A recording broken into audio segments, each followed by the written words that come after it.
Bismillahirrahmanirrahim. Assalamualaikum warahmatullahi wabarakatuh.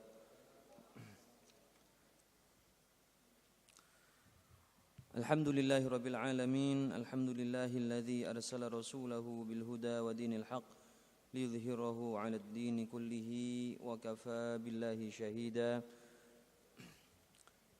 Asyhadu an la ilaha illallah wahdahu la syarika lah wa asyhadu anna Muhammadan abduhu wa rasuluhu la nabiyya ba'dah. Allahumma fassalli wa sallim wa barik wa karrim ala sayyidina Muhammadin miftahi babi rahmatillah adada ma fi ilmillah salatan wa salaman daimaini bidawami mulkillah wa ala alihi wa sahbihi wa mawalah. Subhanakallahumma la ilma lana illa ma 'allamtana innaka antal alimul hakim wa tub 'alaina innaka antat tawwabur rahim. Allahumma arinal haqqa haqqan warzuqna ittiba'ah wa arinal batila batila warzuqna ijtinabah wa la taj'alhu 'alaina mushtabihan fanattabi'al hawa. Allahumma 'allimna ma yanfa'una wanfa'na bima 'allamtana wa zidna min ladunka 'ilma. Rabbi shrah li sadri wa yassir li amri wahlul 'uqdatam min lisani yafqahu qawli wasaddid lisani wahdi qalbi bijahin nabi wal ali washabbi amma ba'd. Hadirin hadirat, bapak-bapak, ibu-ibu, saudara-saudara kaum muslimin yang dirahmati oleh Allah Subhanahu wa taala. Alhamdulillah, bersyukur kita kepada Allah Subhanahu wa taala pada malam hari ini kembali kita bisa berkumpul di dalam masjid yang sangat mulia, tempat yang paling baik di atas permukaan bumi Allah, untuk sama-sama kita beribadah dan melakukan ketaatan kepadanya, menghadiri majlis ilmu. Semoga Allah Subhanahu wa taala memberikan pahala yang sebesar-besarnya untuk kita semua, membalas setiap langkah kita dan usaha kita yang kita keluarkan bersama dengan balasan yang sebaik-baiknya. Amin ya rabbal alamin. Salawat dan salam selalu kita haturkan kehadirat Nabi kita, junjungan yang mulia Nabi besar Muhammad sallallahu alaihi wasallam, dan juga pada keluarga, para sahabat dan seluruh kaum muslimin yang senantiasa mengikuti sunnah-sunnah beliau hingga hari kiamat. Hadirin rahimakumullah, melanjutkan pembahasan kita dalam kajian akidah Ahlussunnah wal Jamaah. Pada pertemuan yang lalu kita telah menyelesaikan pembahasan mengenai kehidupan di padang mahsyar, di mana di tempat tersebut seluruh manusia akan dikumpulkan oleh Allah Subhanahu wa taala dan akan satu persatu mempertanggungjawabkan amalnya di hadapan Allah. Ada yang dihisab dan ada yang tidak dihisab. Adapun yang dihisab maka akan diperhitungkan seluruh amal-amalnya, dan yang tidak dihisab maka dia akan langsung menuju surga atau neraka. Dan adapun di dalam kehidupan tersebut terdapat beberapa hal yang kemarin sudah kita jelaskan. Yang pertama kemarin berkaitan tentang mizan atau timbangan amal, di mana timbangan amal ini merupakan hakikat timbangan, bukan maknawi, bukan sesuatu yang sifatnya maknawi, tetapi memang benar ada sebuah timbangan. Dan para ulama berbeda pendapat apakah timbangan itu satu ataukah setiap masing-masing orang memiliki timbangan masing-masing, ya. Dan sebagian besar terdapat beberapa pendapat, ya. Ada yang mengatakan setiap orang memiliki timbangan, dan ada juga sebagian ulama, dan ini semua perbedaan dalam Ahlus Sunnah, dalam koridor pendapat Ahlus Sunnah wal Jamaah. Sebagian mengatakan ulama bahwa timbangan hanya satu. Begitu juga para ulama Ahlus Sunnah berbeda pendapat apa sebenarnya yang ditimbang. Ada yang menyatakan yang ditimbang adalah amalnya, adalah perbuatan itu sendiri.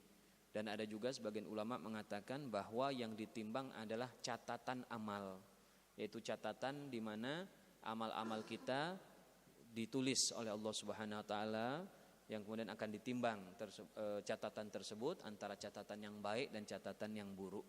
Dan yang ketiga, sebagian ulama ada yang mengatakan bahwa yang ditimbang adalah manusianya itu sendiri, atau pelaku perbuatan itu sendiri yang ditimbang. Nah, hadirin rahimakumullah, kurang lebih itulah apa yang telah kita sampaikan secara ringkas pada pertemuan yang lalu. Dan kemudian kita akan masuki pembahasan yang baru di sini tentang surga dan neraka. Surga dan neraka ini bisa dikatakan merupakan episode terakhir daripada kehidupan manusia, babak terakhir daripada beberapa babak kehidupan manusia. Ya, beberapa kali telah saya jelaskan bahwa manusia ini mengalami beberapa fase kehidupan. Dari yang pertama alam arwah, kemudian alam janin, yang berikutnya alam dunia, kemudian alam kubur, kemudian padang mahsyar, dan yang terakhir adalah antara surga ataupun neraka. Dan kita semua kaum muslimin semuanya yakin adanya surga dan neraka ini, tidak ada yang menafikannya ya, tentang keberadaan surga dan neraka. Dari berbagai kelompok-kelompok di dalam kaum muslimin semuanya sepakat ada yang namanya surga dan neraka tersebut. Nah, hadirin rahimakumullah, pembahasan pertama adalah kita berkaitan dengan surga. Jadi setelah seseorang itu dihisab oleh Allah, diperhitungkan amalnya dan ditentukan semuanya, tentukan apakah dia selamat atau tidak, maka manusia akan digiring ke sebuah tempat yang dinamakan arasat. Yang sebuah tempat tersebut masing-masing akan berkumpul dan satu persatu seperti yang diceritakan kemarin akan melewati sebuah jembatan yang disebut atau dikenal juga dengan as-sirat, yaitu jembatan yang membentang di atas neraka jahanam ya. Dan jembatan ini adalah jembatan yang hakiki ya, dan setiap orang akan berjalan sesuai dengan amalnya masing-masing. Ada yang cepat, ada yang lambat dan lain sebagainya, dan ada yang selamat sampai ke penghujung daripada jembatan itu dan kemudian selanjutnya nanti akan masuk ke dalam surga. Tetapi ada juga yang kemudian terjatuh ya ke dalam neraka yang karena memiliki dosa-dosa yang harus disucikan terlebih dahulu, yang harus dibersihkan terlebih dahulu sebelum ia nanti akan masuk ke dalam surga.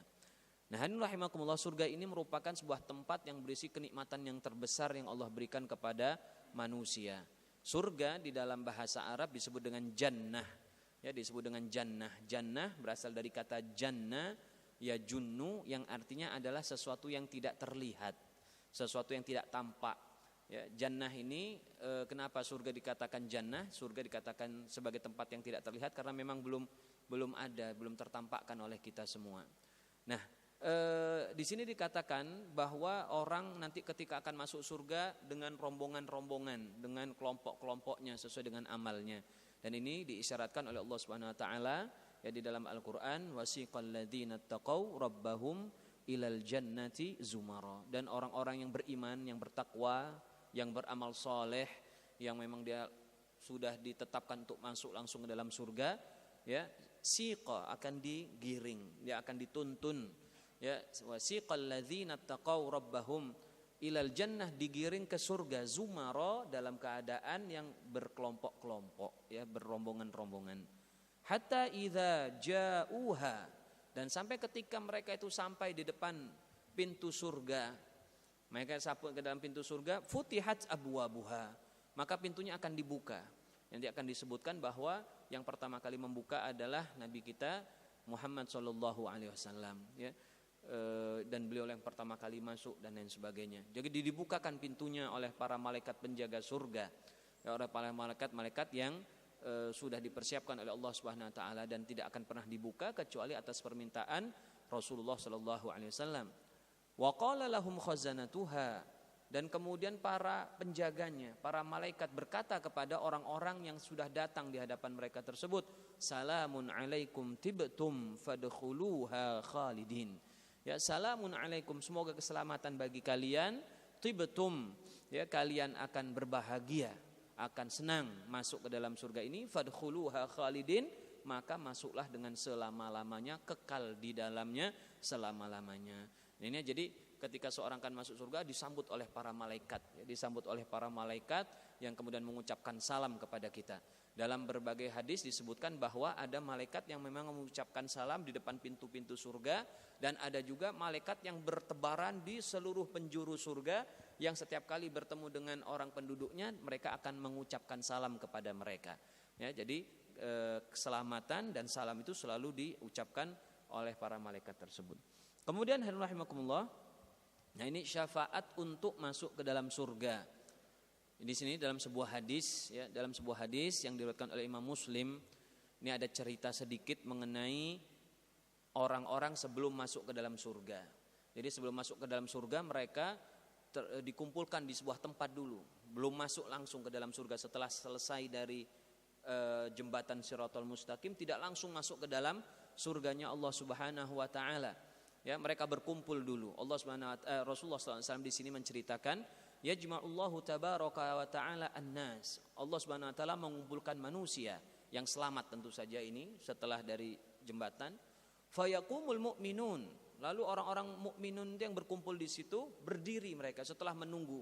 Jadi diceritakan bahwa menunggu di tempat itu sebelum masuk surga ternyata lama juga sampai mereka menunggu-nunggu kapan dibukakan pintu surga tersebut. Hatta tazlufa lahumul jannah, sampai kemudian surga itu didekatkan kepada mereka. Fayatuna Adam, lalu mereka mendekati datang kepada Nabi Adam.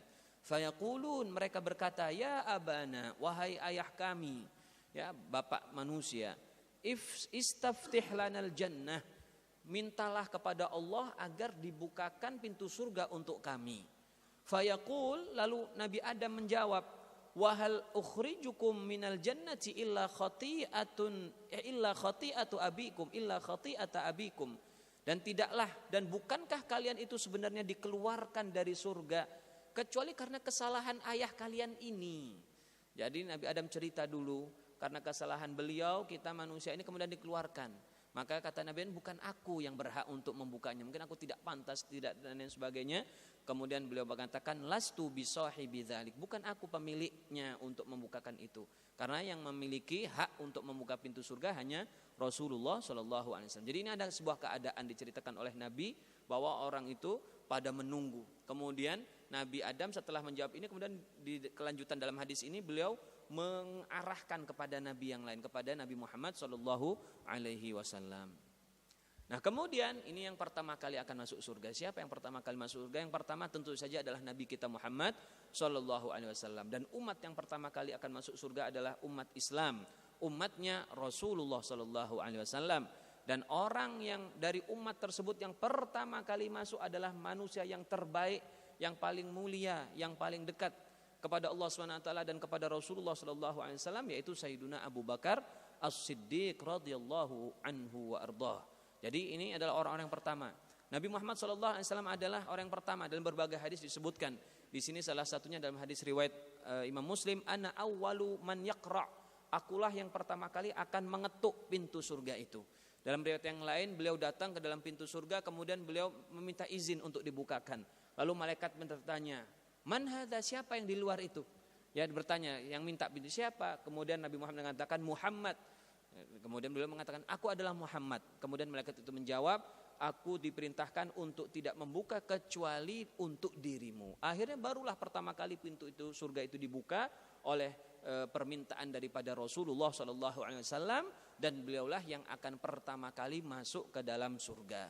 Setelah itu diikuti oleh umatnya dengan berbagai jenis, ya dengan sesuai dengan amalnya masing-masing, ya umat Islam sampai seluruh umat Islam masuk, baru nanti umat yang lain mengikuti, termasuk para nabi-nabinya.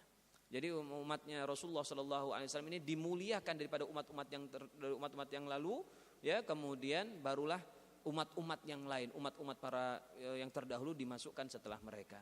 Umat Islam yang pertama di sini dalam sebuah hadis disebutkan nahnul akhirun al-awwaluna yaumal qiyamah. Kami ini yang umat yang terakhir, yang diutus akhir oleh Allah, ya. Tetapi al-awwaluna yaumal qiyamah, tapi yang pertama pada hari kiamat nanti. Wa nahnu awwalu man yadkhulul jannah, dan kamilah yang pertama kali akan masuk ke dalam surganya Allah Subhanahu wa taala. Abu Bakar yang pertama kali masuk surga dari umatnya.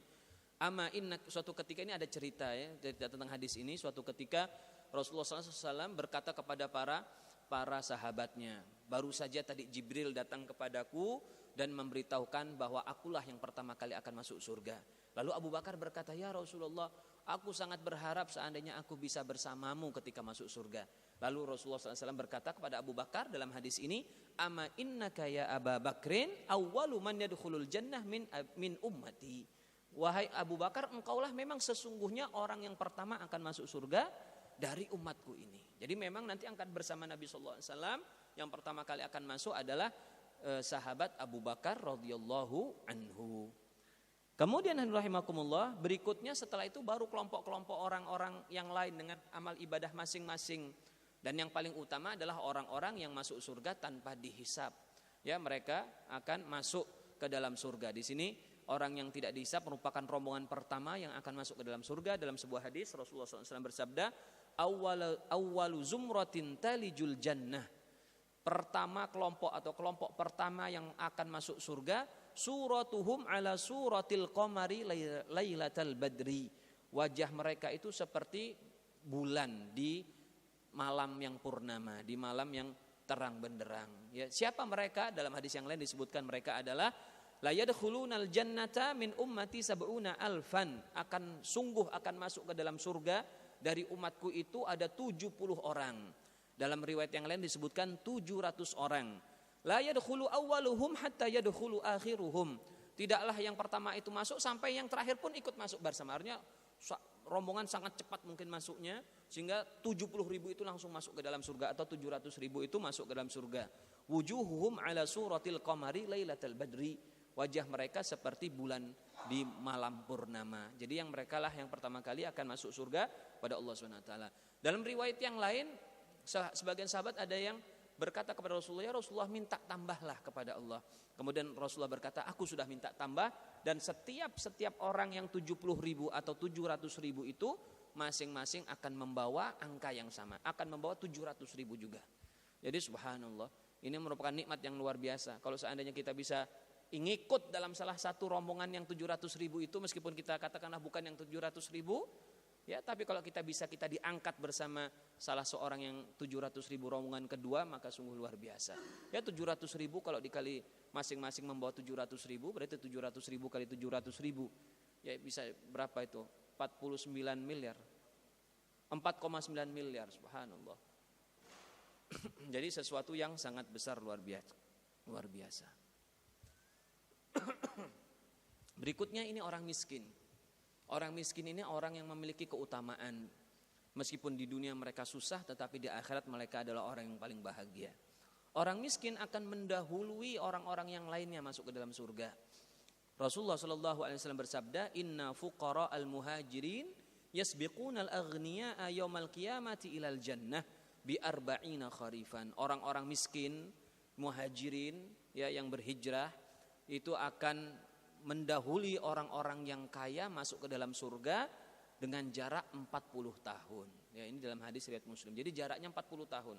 Tapi dalam riwayat Imam Tirmidzi disebutkan bahwa jaraknya itu adalah 500 tahun. Jadi kalau dalam riwayat pertama 40 tahun, dalam riwayat kedua disebutkan 500 tahun. Nah, sebagian para ulama ada yang menyatukan, kan maknanya sepertinya bertentangan ini, tapi kemudian disatukan maknanya bahwa 40 tahun itu adalah jarak orang miskin yang terakhir dengan orang kaya yang pertama. Rombongan orang kaya pertama ini jaraknya dengan orang miskin yang terakhir itu 40 tahun. Ya, jaraknya 40 tahun. Orang yang paling miskin terakhir. Jadi yang miskin pokoknya akan lebih dulu masuk surga daripada orang yang kaya. Sementara jarak 500 tahun itu adalah jarak antara orang miskin yang pertama dengan orang kaya yang terakhir. Jadi rombongan mungkin orang-orang umatnya Rasulullah SAW yang kaya dan miskin itu masuk surga mungkin dalam jarak rentang waktu 500 tahun. Ya, subhanallah. Ya, tentu saja ini semua karena hisabnya. Orang kaya hisabnya sangat banyak. Ya, hartanya banyak, sedikit setiap rupiah yang dia dapatkan ditanya dari mana dan untuk apa. Nah, ini kan sangat banyak, dari mana dan untuk apa. Ya, kita saja kalau misalnya lihat ya di Indonesia ini ada lembaga yang akuntan lah yang memeriksa harta kita saja, kita susah untuk lepas ya. Semuanya ditanya dari mana dana masuk, dari mana dana keluarnya dan lain sebagainya. Mukmin yang bermaksiat. Nah, ini banyak di antara kaum mukminin. Bagaimana dengan orang-orang mukmin yang bermaksiat? Allah Subhanahu wa taala di sini Rasulullah sallallahu alaihi wasallam pernah bersabda, "Inna qauman yukhrajuna minan nar yahtariquna fiha illa darati wujuhihim hatta yadkhulunal jannah." Jadi nanti orang mukmin semuanya pasti akan masuk surga. Termasuk orang mukmin yang sebesar apapun dosanya pasti akan masuk surga. Karena Rasulullah SAW pernah menyatakan dalam sebuah hadis, man kana fi qalbihi mithqalu dzarratin min iman dakhalal jannah. Orang yang punya di dalam hatinya itu seberat dzarrah, barang yang paling kecil yang merupakan keimanan, pasti dia akan masuk surga. Dia pasti akan masuk surga. Kemudian dalam hadis yang lain, barang siapa yang mengatakan la ilaha illallah akan masuk surga. Pokoknya akan masuk surga dengan keimanan kita kepada Allah Subhanahu wa taala. Semua orang yang beriman selama dia menyembah kepada Allah Subhanahu wa taala, mati tidak dalam keadaan musyrik atau menyembah selain Allah Subhanahu wa taala, pasti masuk surga, baik lama maupun sebentar, sesuai dengan tentu saja amalnya. Kalau dia tidak ada amal buruknya masuk surga langsung. Yang ada amal buruknya maka dia akan disucikan dulu, dicuci dulu, dibersihkan di dalam neraka. Nah, orang-orang di sini disebutkan ada sekelompok orang keluar dari surga, yahtarikun, semua badannya terbakar. Ya, dalam riwayat yang lain seluruh badannya seperti arang. Memang sudah hancur, ya, tapi mereka tetap hidup karena tidak ada kematian. Illa darati wujuhim, kecuali batas-batas muka mereka. Sebagian ulama yang mengatakan batas muka itu maksudnya adalah tempat dia meletakkan sujud ketika sholat, ya, kepada Allah Subhanahu Wa Taala. Dan riwayat yang lain memang tempat sujud ini ya tidak akan terbakar, ya, tidak akan terkena daripada azab neraka. Itu hanya yang melakukannya hanya orang-orang yang beriman kepada Allah. Hatta yadkhulunal jannah, sampai mereka akan masuk ke dalam surga. Dalam kisah yang kemarin berkaitan dengan syafaat, ya, diceritakan bahwa orang-orang yang beriman, ya, nanti ketika mereka sudah masuk ke dalam surga, orang yang beriman dahulu, kemudian ternyata mereka masih melihat saudara-saudara mereka yang ada di neraka, orang mukmin tapi yang di dalam neraka.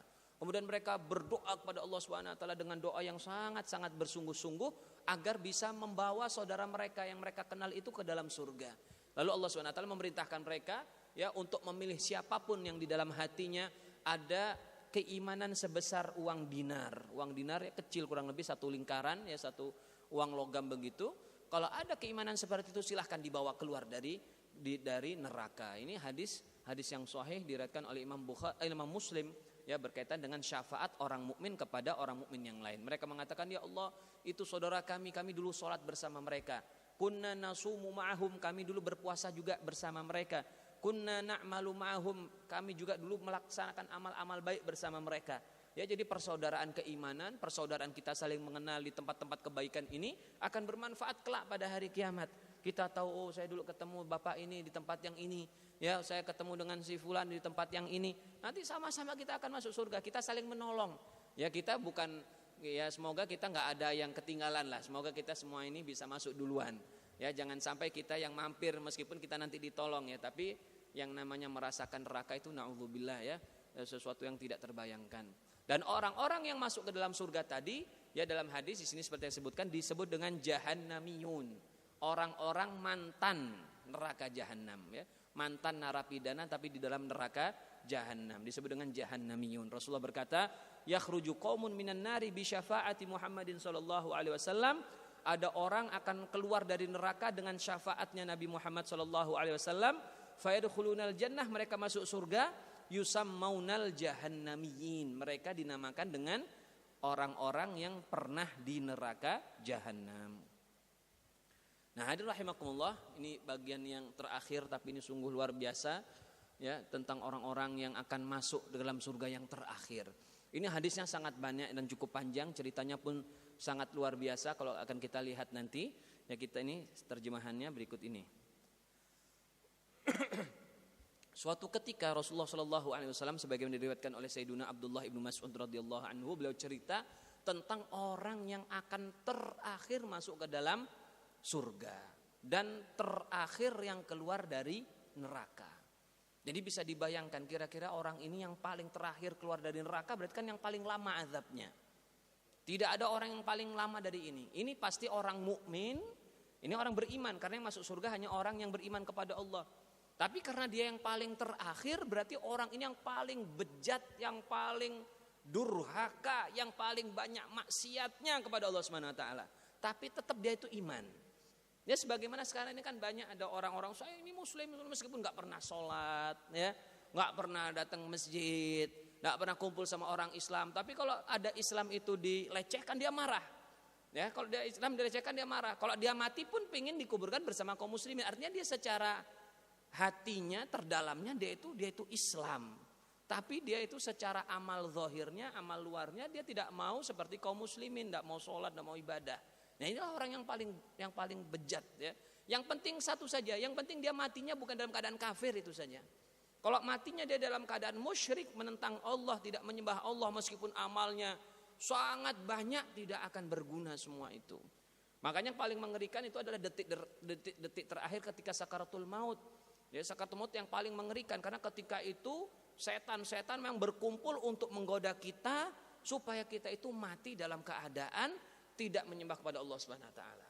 Ya, mereka akan menyerupai, dalam beberapa riwayat diceritakan bahwa mereka akan menyerupai seperti orang-orang yang sudah meninggal dari keluarga mereka yang terdahulu, mungkin ayahnya, keluarganya, orang yang dia cintainya, lalu mengatakan udah ikut ke dalam, ikuti aku dan lain sebagainya. Kalau dia mau bersujud, bahkan dalam hadis itu, aku tidak bisa mengikutimu, apa yang harus aku lakukan? Sujudlah kepadaku. Lalu orang yang mau mati mengatakan, aku tidak bisa sujud, bagaimana keadaanku ini bisa sujud? Lalu kata setan itu, minimal kamu kedipkan matamu. Akhirnya mengedipkan mata, matinya dalam keadaan menyembah setan tersebut. Na'udzubillah min dzalik. Ini sudah hancur seluruh amalnya.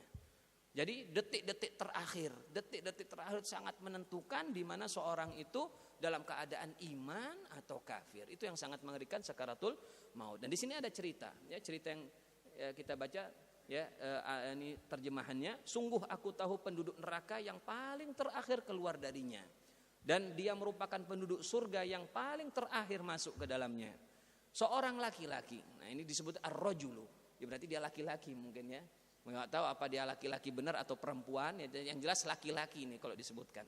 Ya, meskipun dalam berbagai hadis disebutkan oleh Nabi SAW, penduduk surga itu penduduk neraka yang paling banyak itu dari kaum perempuan. Itu dalam hadis riwayat Bukhari disebutkan yang paling banyak penduduk neraka itu perempuan. Tapi di sini yang paling terakhir keluar adalah laki-laki. Yang paling terakhir keluar adalah seorang laki-laki. Keluar dari neraka sambil merangkak. Dalam riwayat yang hadis yang lain disebutkan dia sebentar berjalan, sebentar dia terjatuh jalan sambil menyeret-nyeret badannya. Ya, artinya dalam keadaan yang sangat kesusahan. Kemudian Allah SWT berkata kepada orang tersebut, pergilah dan masuklah ke dalam surga. Orang itu pun masuk ke dalam surga dan terbayangkan dia sudah masuk surga. Dia melihat baru masuk pintunya, mungkin masuk gerbang, mungkin dia seperti komplek itu. Ini kok sepertinya sudah penuh surga. Mungkin dia ngelihat ini skaplingannya sudah penuh semua, nggak ada lagi untuk dia. Ya, semuanya mungkin istana-istananya sudah diambil oleh orang sebenarnya. Dia ini paling terakhir. Ya, akhirnya dia sedih, keluar dari komplek tersebut mungkin. Keluar dari surga tersebut, datang lagi berkata kepada Allah Subhanahu wa taala, ya Allah, ya Tuhanku, aku melihatnya surga itu telah penuh, tidak ada lagi tempat untuk orang tersebut. Kemudian Allah Subhanahu wa taala berkata kepada dia, masuk lagi dan engkau akan diberikan, ya, dunia, seluruh isi dunia dan 10 kali lipat darinya. Ya, kita bisa bayangkan sekarang dunia dengan segala isi kekayaan yang ada di sini, tidak ada seorang pun sampai detik ini termasuk yang paling kaya itu Raja Sulaiman yang bisa menguasai seluruh kekayaan dunia. Ya, artinya ini kekayaan yang tanpa batas. Kita dikasih satu dunia saja, kayanya luar biasa, kekuasaannya sangat banyak. Tapi ini diberikan oleh Allah Subhanahu wa taala 10 kali lipat. Bukan hanya satu saja, 10 kali lipat. Ini orang yang paling terakhir, padahal ini orang yang paling jahat, yang paling buruk, yang paling menentang Allah, tapi dapat pahalanya dapat balasannya, lihat 10 kali lipat dari isi dunia ini. Dalam riwayat hadis yang lain Allah Subhanahu wa taala berkata kepada orang itu, kamu menghayallah apa yang kamu inginkan. Silakan berhayal apa yang kamu inginkan. Akhirnya orang itu dia menghayal, dia apa yang kira-kira ada di pikirannya, semuanya dikumpulkan, kenikmatan-kenikmatan yang pernah dia lihat di dunia, yang pernah dia rasakan di dunia, semuanya dia kumpulkan. Kemudian dia sudah selesai, kemudian Allah Subhanahu wa taala tentu saja apa yang dia pikirkan mengatakan, dan bagimu 10 kali lipat dari apa yang kamu pikirkan. Artinya semua yang sangat besar akan Allah berikan kepada orang yang akan masuk ke dalam dunia, padahal ini orang yang derajatnya paling rendah, apalagi kalau yang lebih tinggi darinya. Kemudian pergilah dan masuklah ke dalam surga, sesungguhnya bagimu seperti isi dunia dan 10 kali lipatnya. Atau ini riwayat yang lain, ya, disebutkan sesungguhnya bagimu 10 kali lipat dunia. Ia berkata, apakah engkau menghina diriku padahal engkau maha raja? Maksudnya orang itu mengatakan, ya Allah, apakah engkau ini melecehkanku? Aku ini orang yang paling buruk, yang paling jelek, yang paling durhaka, yang paling menentang, paling terakhir masuk surga, tapi engkau ngasih sebesar itu. Apakah ini apa engkau itu bercanda, istilahnya begitu. Bercanda kepada dirinya yang sangat rendah seperti itu. Ya, mendengar perkataan hamba tersebut, kemudian Rasulullah SAW tertawa. Ya, diceritakan oleh Ibnu Mas'ud di sini, beliau yang mendengar hadis itu, kemudian Rasulullah SAW tertawa, ya, melihat mengibanya seorang hamba di hadapan Allah Subhanahu wa taala, ya, sampai Rasulullah SAW tertawa, terlihat gerahamnya. Rasulullah SAW ini jarang tertawa. Apalagi sampai terlihat gerahamnya itu sangat jarang. Beliau rata-rata tertawa beliau hanya tersenyum. Beliau dalam beberapa riwayat tertawa kalau kelihatan gerahamnya itu biasanya kalau menceritakan tentang keindahan-keindahan di akhirat. Baru beliau tertawa. Tapi kalau berkaitan dengan sesuatu yang ada di dunia, beliau senyum saja, sekedarnya saja senyum, tidak lebih dari itu. Ya, jadi di sini beliau tertawa karena bahagia dengan selamatnya hamba tersebut mendapatkan pahala yang sangat besar dari Allah SWT, sampai-sampai beliau kemudian tertawa.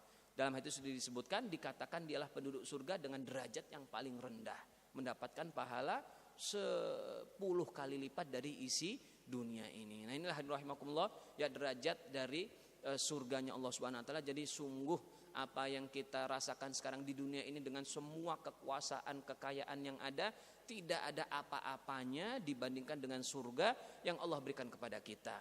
Ya, tidak ada apa-apanya. Dalam sebuah hadis Rasulullah SAW menyatakan, seandainya kalau dunia ini di sisi Allah itu seberat satu sayap seekor nyamuk, ya, kalau andainya ada nilai dan nilainya itu cuma sekedar sebesar sayap seekor nyamuk, maka Allah tidak akan memberi nikmat kepada orang kafir. Hadisnya dikatakan, maka Allah tidak akan memberikan seorang kafir pun minuman atau memberikan air kepada mereka. Maksudnya tidak akan pernah diberikan nikmat kalau itu ada nilainya di sisi Allah. Karena memang kenyataannya tidak ada nilainya. Lihatlah yang paling terakhir saja pahalanya ya atau balasannya sangat luar biasa dari Allah Subhanahu wa taala. Nah inilah rahimakumullah pembahasan kita. Dan insya Allah pada pertemuan yang akan datang kita akan bahas ini mengenai sifat-sifat dan keadaan surga. Ini kekekalan surga juga kita ketahui bersama ya bahwa surga itu kekal. Dalam berbagai ayat ketika Allah berbicara tentang surga selalu disebutkan tentang kekekalan daripada surga tersebut. Tidak ada kematian dan surga dan neraka itu adalah kekal selama-lamanya. Dan insya Allah ini sifat dan keadaan surga akan kita bahas pada pertemuan yang akan datang. Nah, hadirin rahimakumullah, masih ada cukup waktu, cukup banyak ini kurang lebih misalnya ada 10 menit. Ya, jika ada pertanyaan kami persilakan. Silakan Pak. Silakan Pak.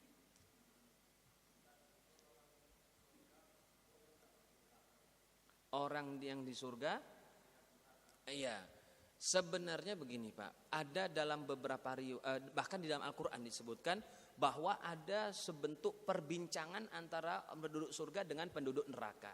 Ya ada omong-omongan seperti di dalam surat Al-Mudaththir Allah menceritakan tentang ucapan-ucapan tersebut. Ya, masalakakum fi saqar. Hei, penduduk neraka, kenapa kalian sampai masuk ke dalam neraka Saqar? Qalu lam nakum minal musallin. Kami dulu tidak melaksanakan sholat dan terus seterusnya. Jadi ada pembicaraan, tetapi apakah mereka itu ketika itu memang masuk ke dalam neraka secara hakiki itu tidak ada penjelasannya. Tapi ada perbincangan. Ya mungkin saja yang seperti itu adalah dia ya seperti mungkin dalam bahasa kita ini telekonferensi lah ya, dengan perbincangan jarak jauh dengan dengan video dan lain sebagainya ditampakkan. Begitu juga dalam hadis yang setiap orang mukmin memberikan syafaat. Allah berkata kepada mereka, ya silahkan kalian keluarkan siapapun kalau kalian mendapatkan orang itu memiliki keimanan sebesar dinar. Artinya kan mereka bisa ngecek itu satu-satu, bisa melihat satu-satu. Tapi apakah mereka masuk atau tidak, wallahu alam tidak disebutkan. Tapi secara kemungkinan besar sih tidak mungkin mereka masuk, karena azabnya luar biasa kerasnya di dalam surga. Mereka hanya mungkin ditampakkan orang-orang ya yang mereka bisa lihat dari surga tersebut. Wallahu alam. Silakan Pak.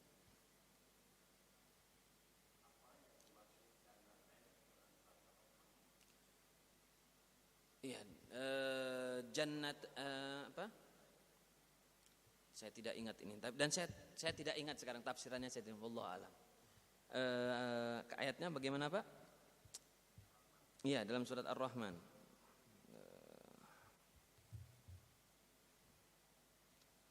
Memang ada disebutkan di situ ada pahala-pahala, tapi saya tidak tahu apa penafsirannya. Wallahu alam. Saya tidak ingat sekarang. Ya. Ada yang lain Pak? Cukup? Silakan.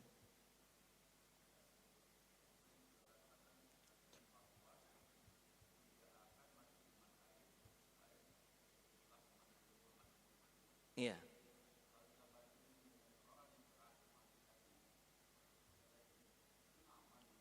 Iya. Iya. Oh iya.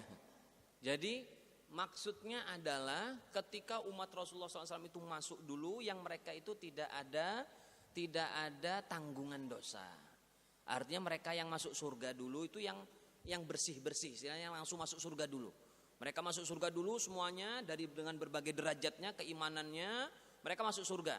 Termasuk yang umat Nabi Muhammad yang derajatnya paling kecil, istilahnya mereka bersih tapi pahalanya paling kecil. Berarti kan dia masuk surga duluan. Pokoknya sudah selesai umatnya Rasulullah, sudah selesai urusan. Ya, sementara yang lainnya sudah masuk neraka, ya, umatnya Rasulullah sudah masuk yang yang memang punya tanggungan dosa masuk neraka, baru setelah itu umat-umat yang berikutnya, umat-umat daripada nabi-nabi terdahulu. Sementara di neraka itu masih ada umatnya Rasulullah yang masih harus menghabiskan waktu dulu untuk dibersihkan dosanya ya, mungkin saja ini dari umatnya Rasulullah, bisa saja, atau dari umat yang lalu, bisa saja mungkin. Tidak disebutkan memang di sini apakah itu umatnya Rasulullah SAW ataukah itu umatnya dari nabi-nabi terdahulu. Yang penting mereka beriman kepada nabi, kan mereka pasti akan masuk surga. Ya, mereka yang penting beriman kepada Allah, mengakui Allah sebagai Tuhannya, pasti masuk surga. Nah, tapi tidak disebutkan memang ini umatnya siapa. Ya, tidak disebutkan dalam hadis tersebut. Ya, bisa saja umatnya Rasulullah atau bisa saja dari umat-umat yang terdahulu yang memang beriman kepada para nabi-nabinya, tetapi dengan kemaksiatan yang besar. Wallahu a'lam. Ada lagi? Silakan. Iya. Iya. Betul.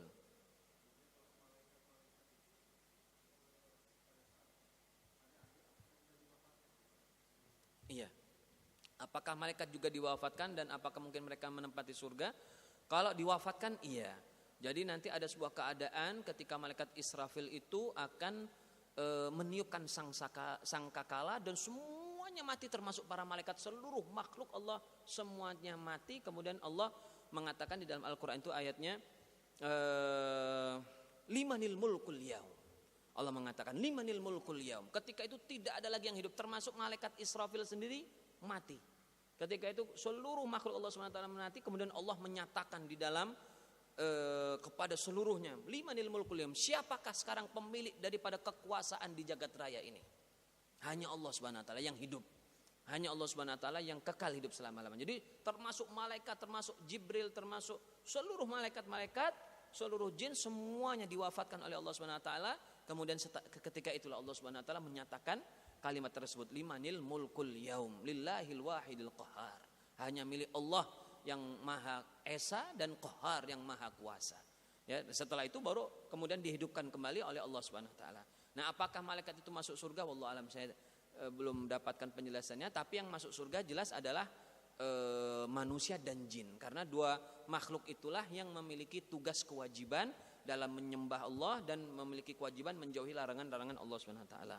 Nah, apakah surganya itu bersama-sama antara manusia dan jin sama? Wallahu alam, juga saya belum dapatkan penjelasan itu. Mungkin sama tapi mungkin kompleknya beda. Ini komplek untuk jin, komplek untuk manusia. Wallahu a'lam. Ya. Iya.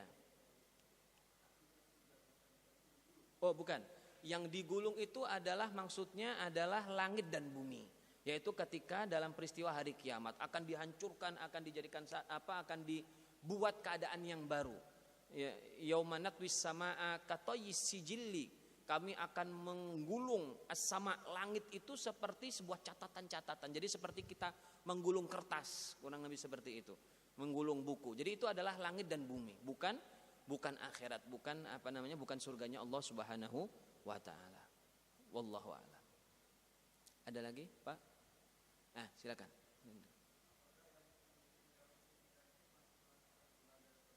Tidak ada ibadah lagi, tidak ada kewajiban lagi. Semuanya sudah ya bebas, semuanya dengan nikmat-nikmat yang Allah berikan pada mereka. Silakan, Pak. Ya, punya nafsu, tapi dengan nafsu yang memang disiapkan kepada nafsu. Apa yang maksud nafsu? Nafsu itu adalah keinginan untuk terhadap sesuatu, itu nafsu. Jadi keinginan untuk makan masih ada, keinginan terhadap lawan jenis masih ada, bahkan mungkin lebih besar daripada yang dirasakan di dunia ini, karena nikmatnya sangat-sangat banyak, luar biasa. Tetapi tentu saja tidak ada lagi larangan. Minuman khamar sudah ada di sana, dibolehkan. Ya, bahkan ada sungai khusus, adalah sungai terbuat yang airnya adalah minuman khamar juga ada. Jadi tidak ada larangan. Wallahu a'lam. Silakan, Pak. Ya.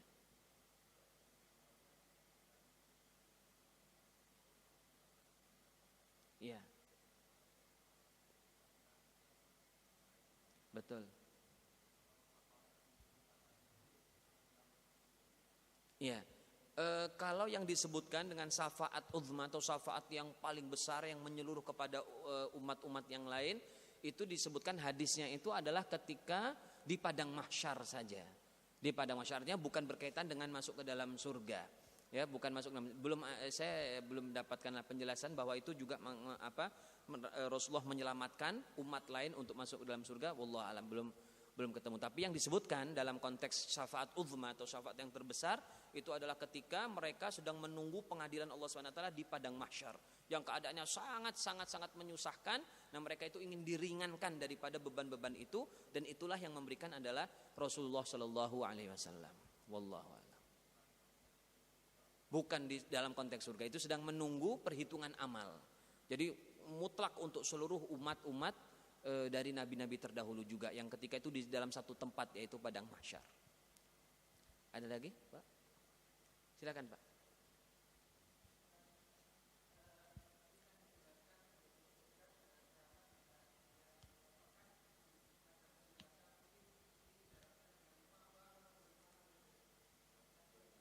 Wallahu alam, saya tidak tahu. Mungkin jaraknya sini Lemabang mungkin ya, tapi mungkin karena pakai telekonferensi sepertinya kita melihat layar ini langsung ya. Kita bisa melihat, bisa berkomunikasi dengan caranya Allah Subhanahu wa taala dengan teknologinya yang tidak melebihi dari teknologi manapun ya. Wallahu alam. Ya, insyaallah Pak, nanti akan saya kasih tahu kalau kita sama-sama sudah masuk surga insyaallah.